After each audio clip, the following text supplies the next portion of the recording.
Hello there, how's it going? My name is ManteXD and welcome to another Gwent City video. Today I'm joined with DevilDriven. How you doing, Devil? I'm good, Manny. How's it going? It's going great.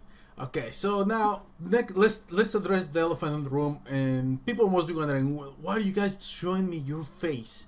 And the reason for that is because we're You gonna need be to wake talking. up. Yes, that's so true.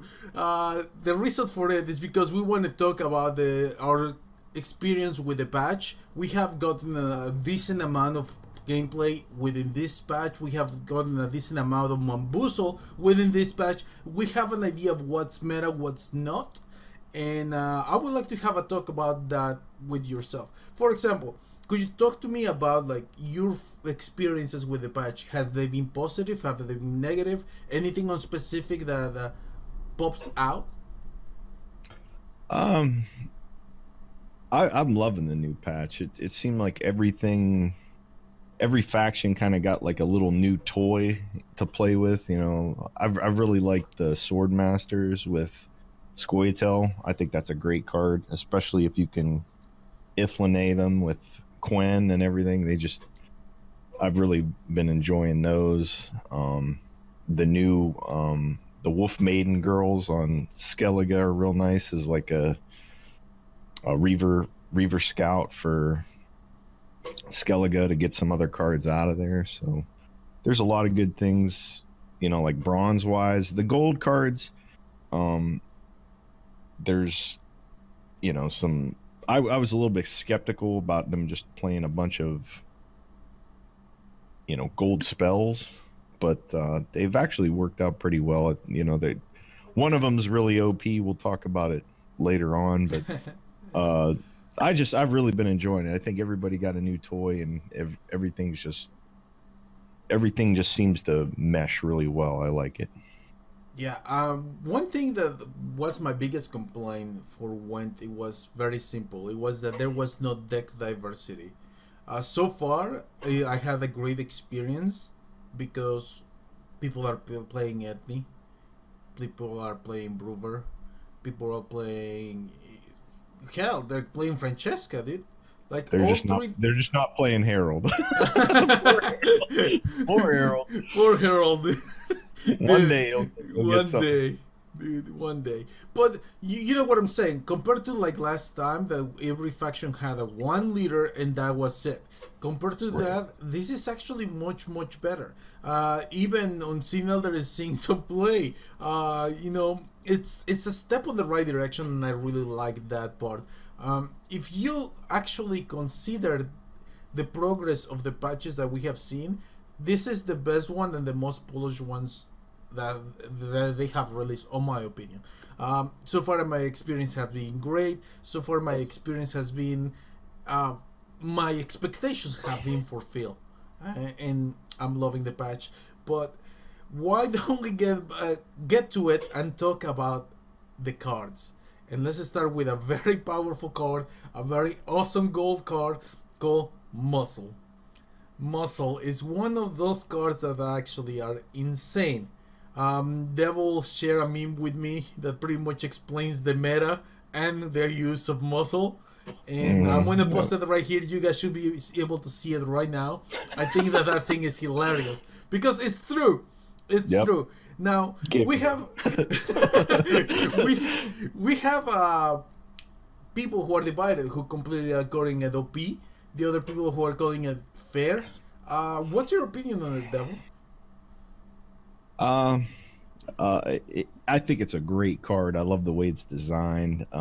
It does really hurt if you go first and then they just muzzle your card. You're just like you're going first again, and they got a card out there. It's like, oh my goodness. But it's a great card. It's nice to be able to snatch something from somebody else, especially in like the mirror. There might be a card that you couldn't fit in your list, but they fit it in your list for you. So it's like you're playing Brand, you don't have a warship. Now I got a warship. It's just it's a great card. I love it, man. It's nice to just be able to snatch something from somebody that usually it's something they want to play as a tempo card, you know, that is going to get them value over time, and you just rip it right from them. I love it. Now, what was your best experience using that card? Like you were like, oh my god, mind blown. Yeah, I don't think I've had my mind blown. It's nice to steal Morkvargs. It's real good to, especially when you're like monsters and you already got the carryover battle, you know, pretty won. Now you take a Morkvarg from them, you're like, they're in a world of hurt.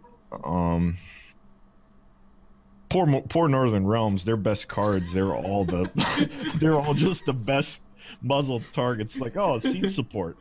Dude, Thanks, man. That's great. I'm gonna yeah, just snatch that right up. Kalduini support suffers of like kidnapping syndrome. Okay, like you support it on the board, and you're like, please don't take it, please don't take it, please don't take it. You know, Yeah, just so you can start having your engine. But you know, the muscle is always a threat. I gotta share an experience with you with muscle. One time I was playing against Skellige, and then he played Swordmaster turn 1, so I muscled that. So then he played the boat, the one that damages by 1 and gets strengthened by 2. So then he played that, and then I played Summon in Circle. So at this point I was a Skellige. Oh my god, it was the best use of muscle I personally done.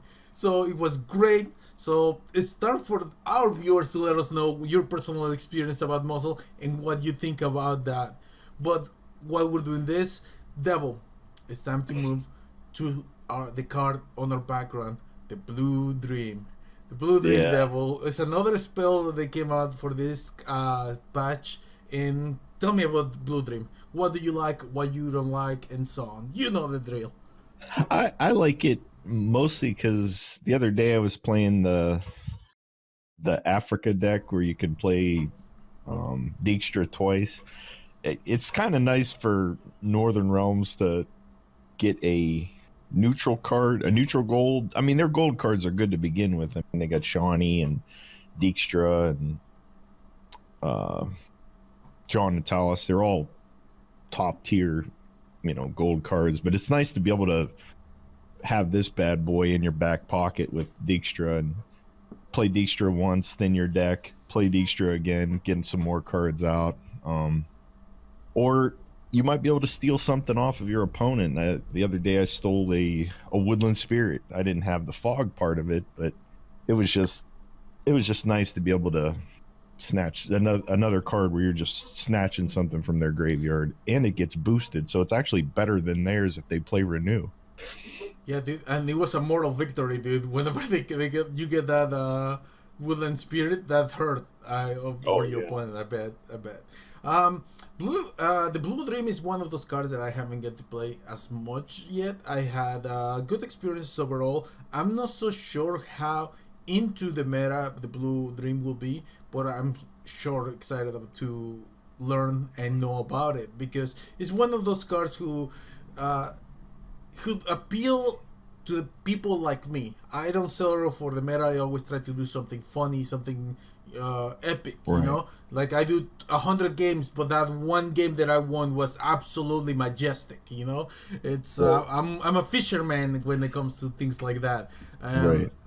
So that really appeals.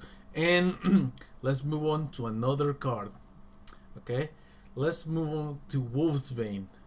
Wolfsbane, Devil. Talk to me about Wolfsbane. This one, I was actually most excited for this one because it's purple. It should just be a Skellige card. I mean, but I was most excited for this. But I think overall, I think this one is it's okay. It's nice to have something in your graveyard that is ticking over time, and your opponent has to worry about it. But this one, I'm not as. I mean, it's better than Blue Dream, but this one, it's basically just a Skellige card. You could play it with Johnny and some other factions and get some value out of it, but it's one of those things where it's not going to be as consistent. Yeah. You could still have a lot of fun with it. Yeah. Okay. First of all, I didn't think that Wolf's Bane was gonna be so strong because obviously people can pass on you. But Right. I've been trying to make a situation where you can use Wolf's Bane mixed with like Johnny and Isengrim, right? So what happened is I've been having really good results to the point that I could not ignore. I was, turn one, I go first, let's say, right? I Johnny, right? I throw away Wolf's Bane. Then he plays a card, and after that I Francesca, I bring Isengrim, next play I play Isengrim. How are you going to overcome like 30 plus points at that point? You know what I'm saying? Right. So Yeah. that's what I've been trying to what's it called, like shape and try to work more on, because I feel like there is something in there. Who knows? Maybe there is nothing, but I'll find out for sure. Yeah. When I first saw it, I just instantly thought, "Oh my God, Johnny is going to be like on every Twitch stream, just like it's going to be Johnny Fest," and it's still there, but for the most part, it seems like people are just using it with Bran to discard it, or Swan Ridge. Johnny really hasn't jumped into it, Yeah. but it's a great card. I love, and I definitely think Muzzle is 250 times better. Oh, dude. Yeah. Still a great card. Yeah, well, let's jump. We talk about most of the goals. Obviously, we're missing something. If we're missing something, make sure to let us know in the comment section. You guys can be part of this conversation. We read your comments. We talk about the people who comment and everything. So make sure you be part of this. Let's move to silver as one of the most overpowered silvers I've ever seen in my entire life. What I is know it? where you're going. Okay, Expire It's L. Let's talk about yeah, Expire L. Devil gone. yeah. I had a game the other day where I just played Saskia. The opponent played it on me. I let it tick a turn. Then I played Saskia and just threw it back in the deck, and my opponent instantly conceded. I was like, really? It's that easy? There's ways to counter it. You can eat it with Giant Toad, I guess, and it doesn't hinder you. Skellige has ways to discard it and get value out of it, but some of the other factions can't really deal with it. They have to kind of either eat it or, you know, let their opponent get some advantage out of it. But Mulligan Scoia'tael is pretty hilarious when you have this card in your hand, because you're just like, thanks, I don't want this anyways. Give me something good. Yeah. So what's it called? Obviously, I was being a little bit sarcastic. I just want to make sure that everybody knows, because I think that L is like, oh god, it's a silver card, man. There's better options to actually get something good out of it. And with expired L situation, dude, oh my god, dude. So I just don't think it's good enough or reliable enough. For example, if you cannot use it whenever they have like Ethne, and no Ethne, I mean Saskia. Francesca, Saskia, all these kind of situations where you can actually deal with this, and obviously on the ladder you're gonna hit a little bit of everything, so that's why I don't think it's gonna be good. But I did see a hilarious play where somebody threw the L right into it was Tragic Star, and then Tragic Star managed to put it back into the deck, and then later on forgot about it, and then he played what's his name, the Witcher, that uses a potion, an alchemy. Oh, Vesemir. Vesemir. So he used Vesemir, and that was the last alchemy card left. So he had to play it. So he ended up playing a gold for negative value. It was hilarious. It Oh was, my god. but stuff like that. Overall, I have really good things about the patch. Situations like that, bamboozles with Johnny, gold cards that are just out of control. I wouldn't say out of control. I mean it on a good way, But let's talk about like a little bit more about our homeboy. Let's talk about what's Hattori. Hattori, dude. How you like Hattori so far?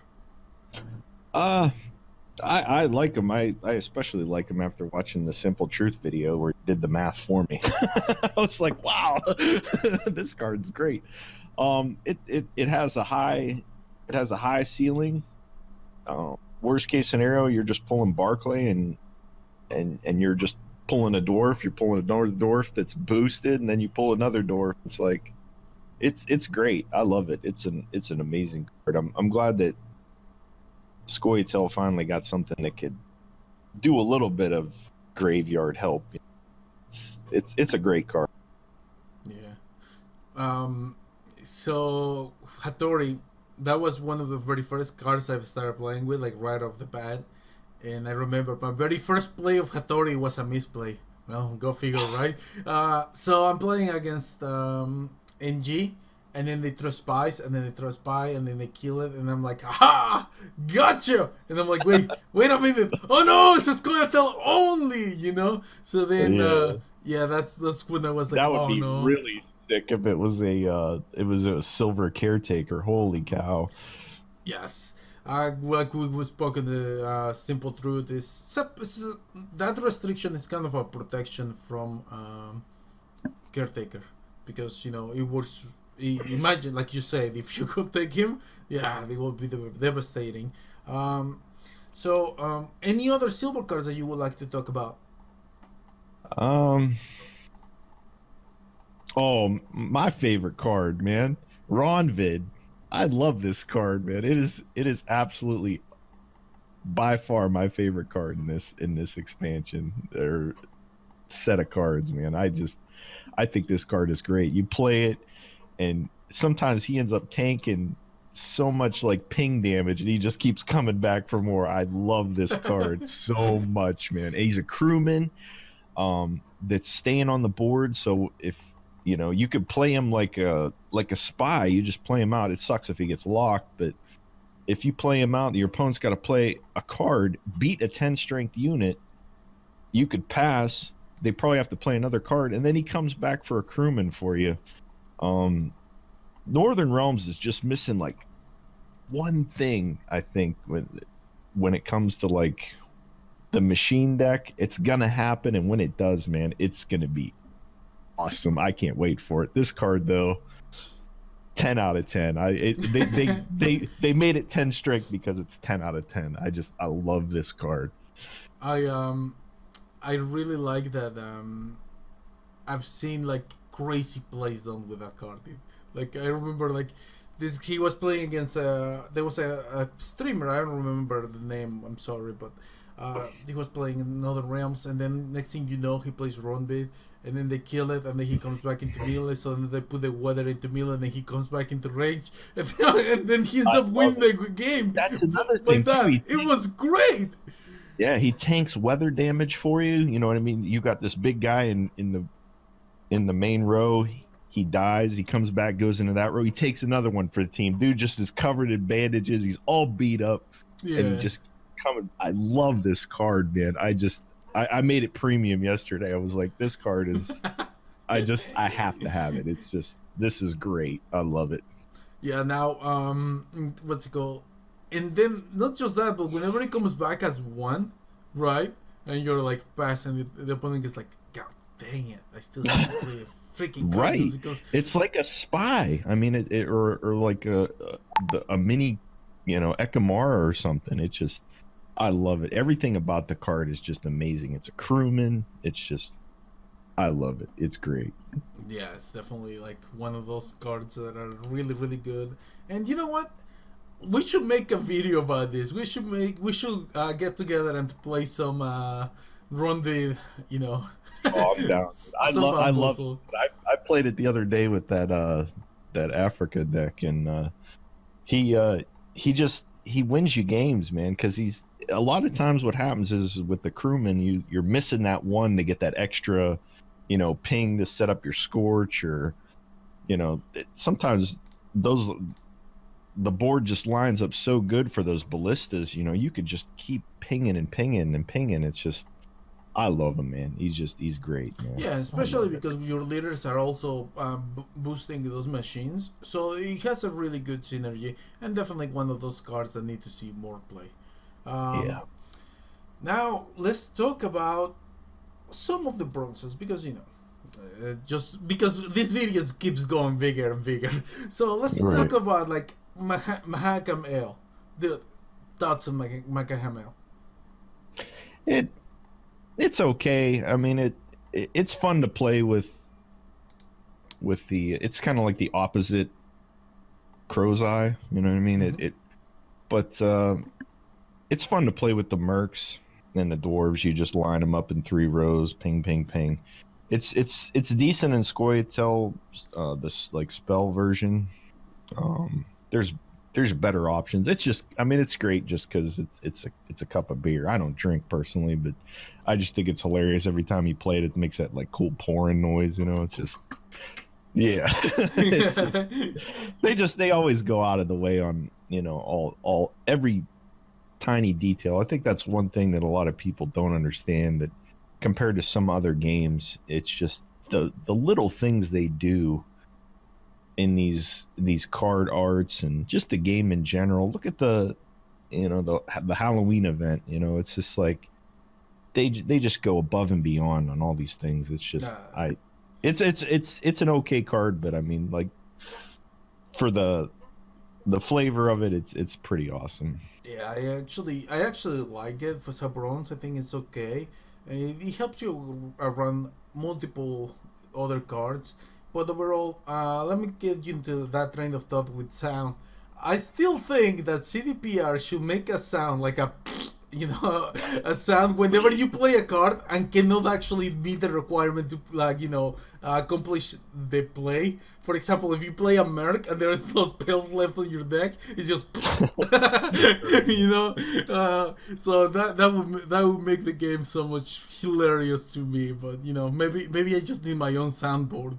Um, but overall, I think that Ale is really good. I think that Ale is one of those cards that it just needs to find a way. The potential is there. We just need to find it. It probably will come into the meta. That's my prediction, that it will come into meta, or at least some tournament play for sure. Because it's one of those cards that you will deck against certain decks, and I would think that it will be more likely to be played on the tournament deck. Now, let's take a look. I'm trying to think about other bronzes that have impacted the meta massively. Let's talk about our bronze for Skellige, dude. She's pretty much like you say, another river scout, and I think that she allows other archetypes, like the veteran stacks, like Yeah, to I actually just kick played in. this deck today, and she it's nice to have a just something that can shuffle out of your deck instead of your graveyard. You know what I mean? They could thin really well with the discard synergy, but being able that one, you're like, oh man, I need one you know veteran, or one, I don't have, I need another axeman, this one got locked, boom, you could just pull it right out of your list. It's just, I it's a great card. They definitely, they needed something like this. Skellige is pretty much up there on the top anyways, but this one just, it's a great inclusion. It's like a 2 of, where you put it in your deck, and it can bail you out of some ugly situations where you're looking for that other bronze card that you need. Yeah, definitely. Well, that's one of those cards that have helped me personally into creating or developing more deck archetypes. Of course, more videos of that coming soon. But it's one of those things that it's a little bit. It might not seem like much, but it really helps the game as a whole, not just as a faction. I think that that's the way to develop cards. You're not just looking into one faction, you're taking every single little step into consideration to create a great card. And I Right. think that just hits the spot. But yeah, overall, Devil, any final cards that you would like to talk about? Last one for me, Slyzard. That's true, man. Oh, dude, this card is so good, man. It's insane. It's got that same thing where you're like, I need another harpy. I need another necker. I need whatever you need. This thing's just like, I got you, man. Hold on. It's a consume mechanic. It tutors out of your deck, and it bails. Once again, it just bails you out. It can create more carryover for you. It's just so good, man. It's an amazing card. Monsters. It helped to me. It helped Unseen Elder see play. This Like, card right here. that's very true. I have to agree with you. I think that the Unseen Elder's best friend is Slicer. You know, it, Yeah, because sometimes you just don't have what you need to consume, and this thing's like something died, something got removed. The harpy died in the weather. Here's another one. Oh, my Vran got locked. Here's another one. It's just it's to me, it's the reason why Unseen is on the ladder right now. yeah, I've even seen some gameplay with Wild Hunt. Like, have you noticed that? Have you noticed that Wild Hunt Oh is, yeah, yeah, and it's actually like really cool synergistic card. Once again, I like that card. A lot of people are already crying OP, but the truth is that sometimes you're just gonna draw blank on him and have a 3 point card. You know? yeah. To me though, it was something that monsters didn't have. You know what I mean? They could steal from your graveyard with Caretaker, but they didn't really have anything that can help them out in their, shuffling through their deck. And I think out of all the decks, like monsters, the way most of them get built, they have the greatest chance to have bricked hands. So this thing helps you out to get out of that bricked hand, where you can pull something out that you needed. Yeah, I'm going to completely agree with you. I'm actually glad that you brought the Slicer. Shout outs to Simple, that's his favorite card. And well, that's it for us. That's our thoughts. Those are the cards that we wanted to talk about. But what are the cards that you wanted to talk about? Did we miss one? Did we hit the one that you wanted on, like right on the spot? Did you just completely miss the point? Make sure to let us know in the comment section. My name is ManteXD, and this is actually the other way. DevilDriven, man. So make sure you guys check him out. Okay, so thank you guys so much for watching, and I'll see you next time.